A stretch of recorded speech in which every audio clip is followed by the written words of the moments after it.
ఈ రోజు వరకు ఒక సెంటిమెంట్ బీజిఎం కానీ అలాంటివి పెట్టుకోకుండా చేసినా నేను మీ ముందుకు రావాలనుకుంటున్నా. సీజన్ 9లోకి అడుగు పెట్టాలని మీరు ఎంతమంది కోరుకుంటున్నారు? రేణుగోన వెళ్తే బాగుంటుంది, ఆనెస్ట్ మాట్లాడుతుంది, రేణుగోన మాటలతోటి చాలా మంచిగా ఉంటుంది అని మీరు ఎంతమంది అనుకుంటారో మీరందరూ సపోర్ట్ చేయండి. అస్సలు మర్చిపోకండి, నాకైతే సపోర్ట్ చేయండి. ఖచ్చితంగా నాతో ఏదైతే అదే చేస్తాను. నేనైతే మా అమ్మ నేను అది చేస్తా ఇది చేస్తానని చెప్పను.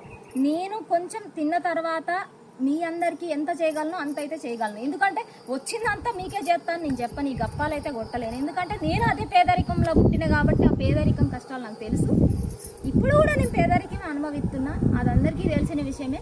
అందుకనే నేను మీరందరూ ఈ తెలంగాణ నుంచి, భద్రాద్రి కొత్తగూడెం నుంచి ఈ ఆడబిడ్డ బిగ్ బాస్కు పోవాలని ఎంతమంది కోరుకుంటుర్రో, ఈ ఊరమ్మాయి బిగ్ బాస్కు పోయి ప్రతి ఒక్క అమ్మాయికి ఒక ఏమంటారు, ఒక అమ్మాయి బిగ్ బాస్కు పోగలిగింది అని వీళ్ళందరూ అమ్మాయిని చూసి నేర్చుకోవాలి, అమ్మాయిని చూసి నేర్చుకోవాలి అని మీలో ఎంతమంది అనుకుంటారో అందరూ నాకు సపోర్ట్ చేయండి. అస్సలు మర్చిపోకురి.